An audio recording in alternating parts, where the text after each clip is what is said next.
Hey, welcome on in, guys. Tobin here with you. Thanks for checking us on out. Still drinking. It's getting soupier though. Just got done watching the press conferences. Dolphins lose to the Chiefs today, and everybody's sore. Everybody's hurting today. Season comes to a finality. No more football up until next season. Hurts to sink in. But look, the big question that is going to be surrounding this offseason is going to be, and it's a fair question, is going to be what do the Miami Dolphins do with Tua Tagovailoa and his contract, which we're going to hear a bunch of it. You remember this past offseason, the whole thing was, are they going to pick up his fifth-year option? Do you pick up his fifth-year option? Are you going to pick up his fifth-year option? So now he's going into that fifth year, which they picked up his option, and so you don't have to, I guess, answer the question this year. He is under contract for this year. But typically when quarterbacks go into that last year, a lot of the times, his other peers, they've all gotten paid. Tua Tagovailoa, statistically this year, he led the league in passing. He led the league in a lot of categories. Will the Miami Dolphins make that commitment to him in this upcoming offseason? Is going to be a very interesting question. I do think that this is probably the worst time ever to answer that question because he is coming off a very uninspiring performance on the road in frigid temperatures. And, I think didn't have a great performance against the Buffalo Bills either. And, I think you saw him against three of the best quarterbacks in his conference in the league, and didn't really feel like he lived up to either one of them. Like their quarterbacks for the Ravens, for the Bills, and for the Chiefs, they all feel like their franchises can trust in them, especially when things aren't perfect. It's not like Patrick Mahomes went out there and he threw 4 touchdowns today and lit the world on fire. But that's a flawed team. And the thing that I think worried a lot of Dolphin fans going into this one is like, look, even with him not having everything perfect and him not having Tyreek Hill, he won a Super Bowl without Tyreek Hill. That, as much as I'm sure he misses having the cheetah and his number one receiver in Travis Kelce looking like he might be a little bit long in the tooth and not catching everything the way that he used to, that dude's still going to find a way. And even with Josh Allen, as much as he makes catastrophic mistakes because he's such a physical moose, is always going to have a plan B to go to if the throws aren't there. And if he doesn't self-destruct, can put his team in positions to win. Lamar Jackson, who is interesting in a lot of ways because, look, let's be real about it. His team took his contract talks to the brink and basically had him up for trade for anybody. Anybody could have had Lamar Jackson.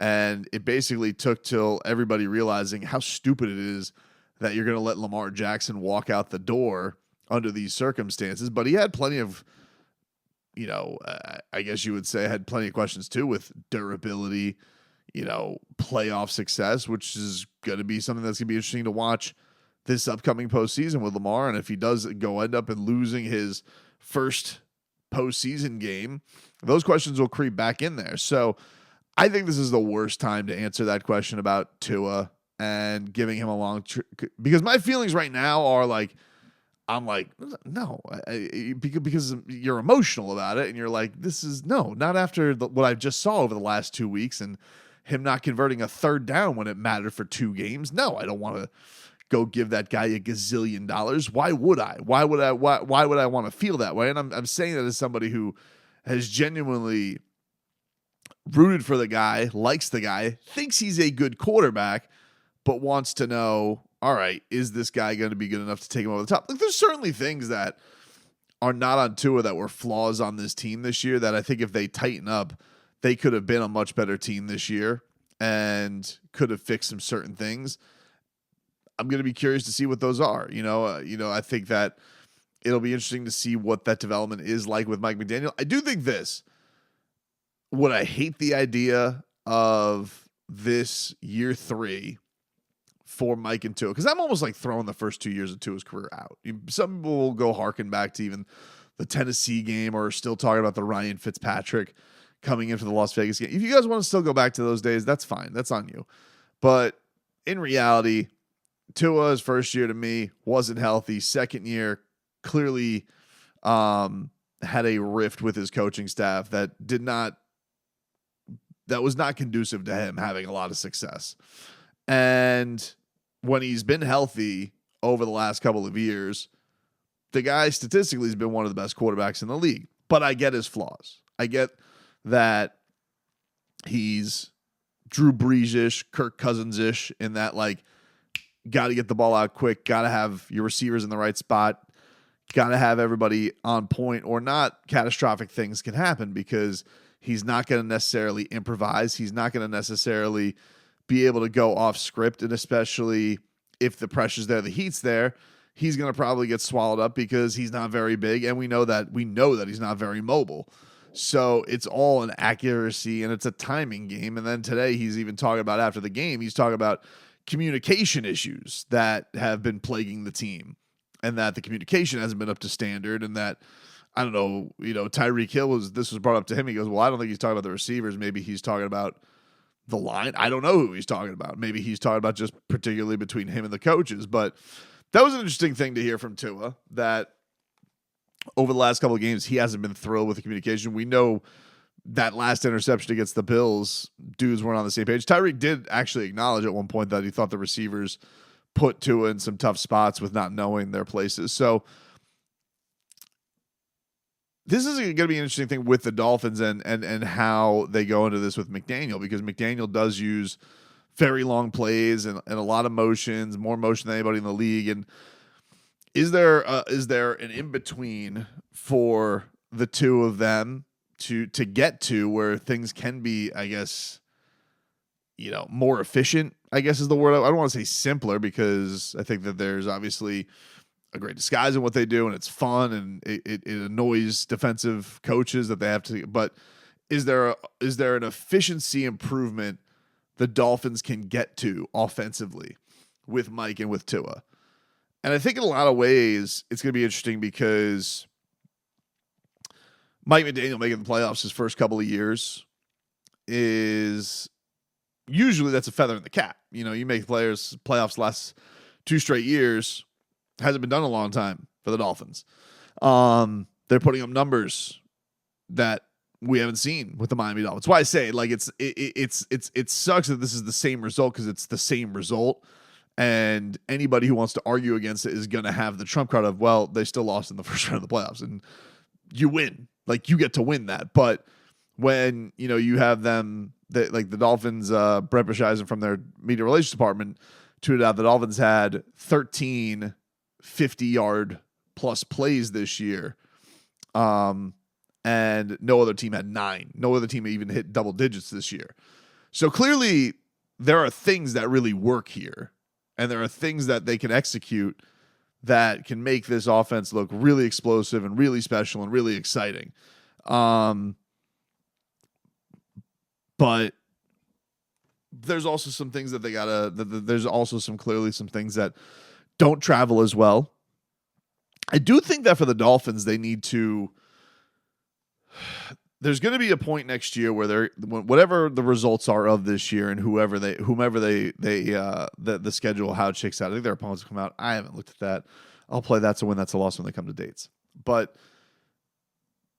next year, Dolphin fans, certainly they're going to need to see the team beat some quality opponents. Like, there's not going to be this whole, anytime this Dolphin team goes out there next year and they throw up a 50 burger on the Panthers or somebody like that, no one is going to be impressed. Like right now, if we're going to just talk about, there's always this crucial year 3, and Tua is getting this in year 5, but if it's year 3 of him and McDaniel together, I was going into this year thinking the playoffs win needed to be the bare minimum. So I'm already looking at this season as they failed. They failed. They came up short. We could talk injuries. We could talk what went awry. They had a 3-game division lead going into the final month of the season. they blew it, and they could have been. There was a time they could have been the 1 seed. There was that the 1 seed was right there for them. There was at the very end of the season the 2 seed there for them. They squandered it, and so now it's like, bro, if you don't win a playoff, even if you make the playoffs next year, whatever that situation, even if you make the playoffs next year, you have to win a playoff game if you're Mike McDaniel. Otherwise, how is Stephen Ross not going to look at this and be like, all right, well, back to the old drawing board, right? But I also think Dolphin fans do need to put this in this kind. Like, if you're going to tell me, hey, let's go get Justin Fields. Hey, let's go get Russell Wilson. Hey, let's go get Kirk Cousins off an Achilles. I'm going to sit there and be like, no sale on that. Like, I'm not here to be like, hey, those individuals, that's what's going to make this offense uptick. Like, I'm not at that point. But I do think the question of the extension is going to be an interesting one, because you do have a quarterback who did not and was not able to rise above some of the issues at the end of this year and was severely outperformed by his peers in the final run of the season. And also has had some durability questions in the past. So is it wrong for the Miami Dolphins to tell Tua, hey, 5th year, let's play it out. Let's see where this goes. And especially, here's the thing about it, especially if it lets them make the team better, right? If his contract is where it's at for this final year and it's not a gargantuan $50 million number, isn't it fair for the Miami Dolphins to ask Tua to go out there and play under that condition to prove it one more year? And the other thing that's going to be interesting about it is Tua and Mike McDaniel have such a strong relationship with one another.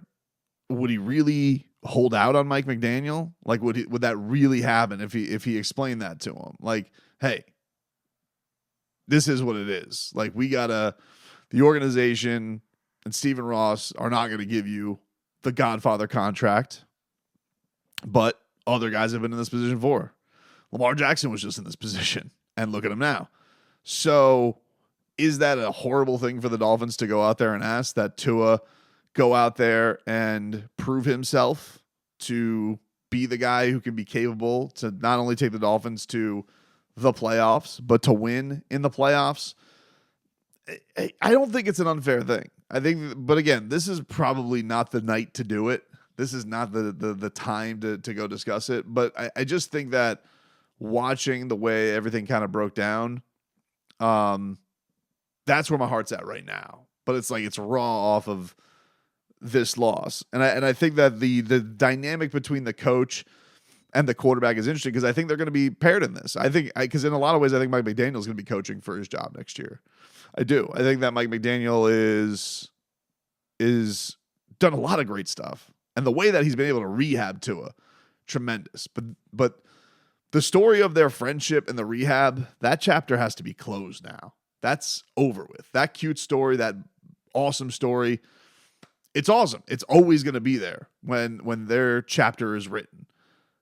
But now it's time to kind of move on to, okay, but now did they overcome it and do something serious? Did they overcome that and go on to something great?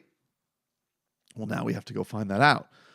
And while Mike McDaniel does a lot of innovative things, he also has shown some warts and he's shown some flaws and he's shown that he needs to grow in some ways. So I think that they both almost have to go on this journey together. And I wouldn't blame Stephen Ross if he was sitting there and he was like, you know what? We picked up your option. We gave you this extra guaranteed 20, whatever it was, $1 million. Go play on that and prove yourself this year. And if you're awesome, like they're not going to let a quarterback walk the door because they're either going to franchise him or whatever. And I would have a hard time believing that Tua, because of his relationship with Mike, is actually going to not show up to camp and not show up for his teammates. I would have a hard time believing he would actually do that, especially after Christian Wilkins showed up all this year and, kind of like a fake holdout, but he always showed up. I'd have a hard time believing Tua would do that.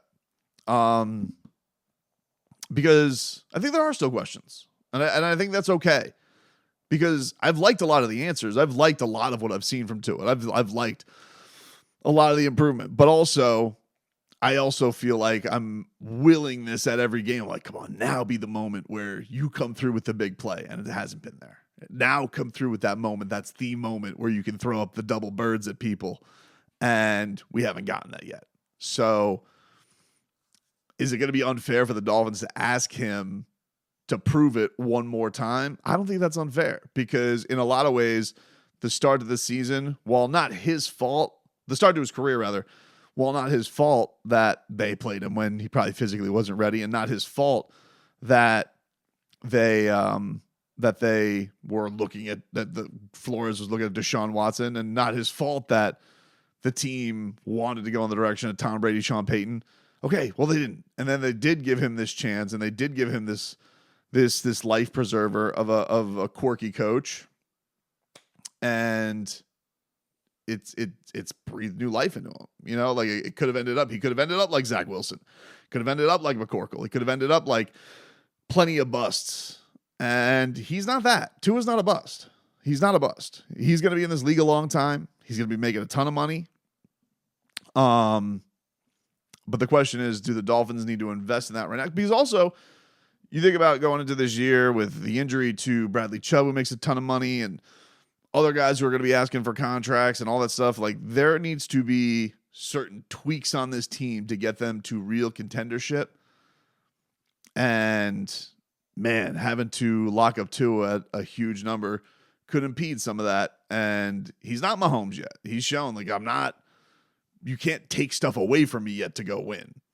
They still very clearly need some stuff to get them over the top before they get to that point. So it's going to be but trust me when I tell you, worst night to answer this question. And it is going to be an off season filled with that being a question.